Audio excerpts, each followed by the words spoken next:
Halo sahabat sehat, kita jumpa lagi. Kali ini kita jumpa dalam bincang latihan fisik untuk kesehatan.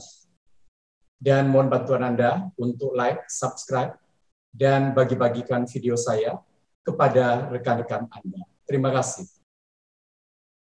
Kali ini dalam bincang latihan fisik untuk kesehatan, saya menyajikan kepada Anda 10 tips jalan sehat.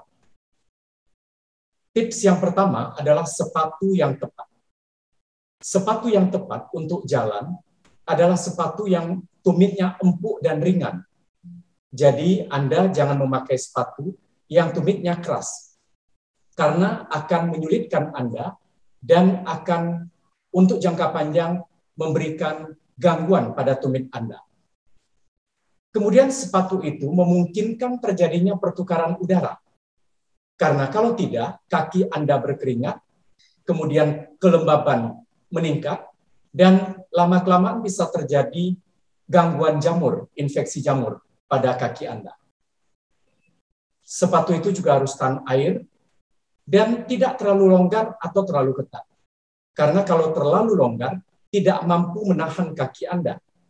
Kalau terlalu ketat, maka kaki Anda akan tertekan, dan lama-kelamaan akan muncul kapalan. Sangat disarankan kalau Anda membeli sepatu pada sore hari, karena saat sore hari kaki Anda agak sedikit bengkak, sedikit mengembang. Nah, itulah ukuran yang lebih tepat untuk membeli sepatu.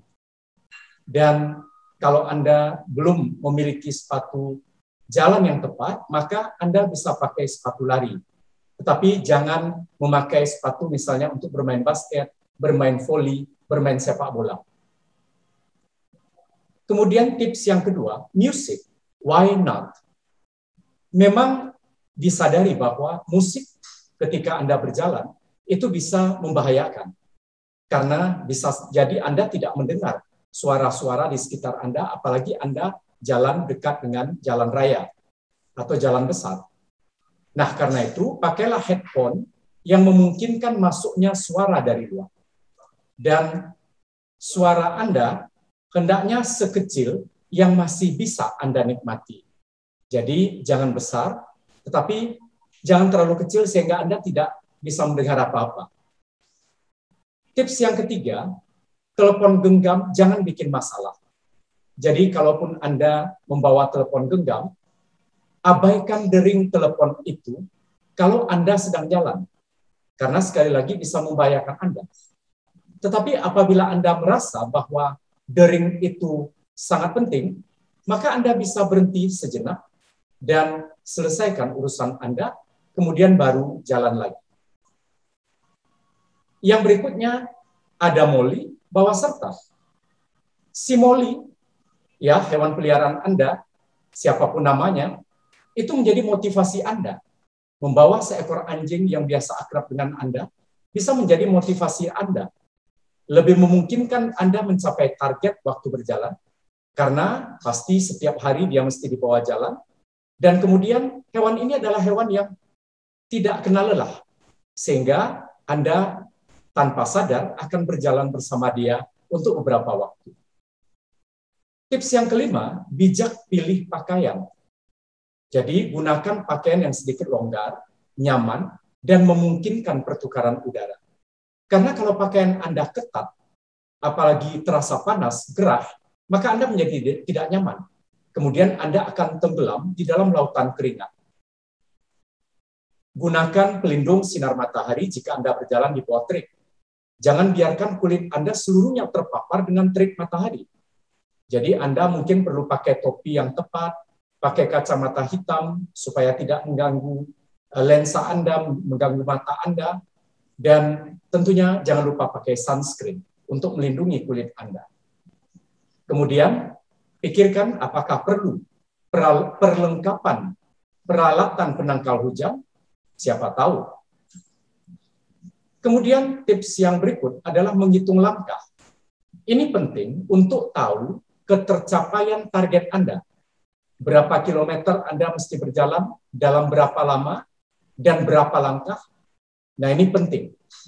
Nah, Ini bisa dicapai, bisa didapat kalau Anda berjalan memakai pedometer atau ada aplikasi di telepon genggam. Kemudian jangan tinggalkan telepon genggam. Lebih-lebih kalau Anda berjalan sendiri. Karena siapa tahu suatu saat Anda tersesat, Anda perlu mencari peta di telepon genggam, atau malah Anda membutuhkan panggilan darurat. Kita tidak berharap, tapi bisa saja misalnya Anda jatuh, atau Anda cedera, atau apapun. Nah, ini penting untuk panggilan darurat. Nah, yang juga penting adalah jaga postur dan gerakan. Ini merupakan saat perbaikan postur, di mana begitu banyak waktu Anda di kantor bekerja dengan postur yang sedikit membungkuk menghadap komputer, maka jalan ini, jalan sehat, adalah saat di mana Anda memperbaiki postur. Dan postur yang tepat adalah jalan lebih cepat, lebih lama, dan cegah cedera. Inilah gunanya postur yang tepat itu. Anda akan berjalan lebih cepat, lebih lama, dan tentu saja mencegah cedera, terutama daerah-daerah yang menyangga tubuh Anda. Nah, bagaimana postur yang tepat itu? Tulang belakang lurus dengan kepala seakan-akan ditarik dari atas. Kemudian pandangan mata lurus ke depan, bahu sedikit ke belakang, agak turun dan santai.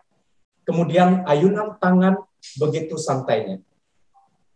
Lalu melangkah dengan ringan, mulai dari tumit sampai ke ujung kaki Anda. Dan jangan lupa minum. Minuman bersoda? Oh, jangan. Karena Anda akan kelebihan gula dan energi. Dan belum tentu energi yang Anda keluarkan ketika Anda berjalan. Lebih-lebih ketika Anda berjalan santai, belum tentu kelebihan gula dan energi itu lebih tinggi yang Anda keluarkan daripada yang Anda asup pada minuman bersoda. Jangan-jangan minuman bersoda itu memberikan kelebihan gula dan energi yang lebih banyak daripada yang Anda keluarkan. Dan mungkin Anda tidak butuh minuman elektrolit ekstra kalau misalnya Anda hanya berjalan dengan kecepatan sedang. Minuman yang paling ideal adalah minuman air putih untuk hidrasi Anda. Dan tips yang terakhir adalah peregangan. Jangan lupakan karena itu penting. Setelah otot-otot Anda begitu capek setelah berjalan, maka membutuhkan peregangan. Dan peregangan ini pun peregangan yang lembut setelah berjalan. Jangan dipaksakan, terutama pada betis, dan tahan selama 10-20 detik selama Anda melakukan 1 kali peregangan. Latihan fisik dengan jalan sehat itu adalah latihan fisik yang sangat efektif, sangat efisien, hemat biaya, membuat nyaman, dan yang paling penting membuat kita tetap sehat dan tetap semangat. Sekali lagi, mohon bantuan Anda, like, subscribe, dan share, bagi-bagikan video saya kepada rekan-rekan Anda. Terima kasih, salam sehat.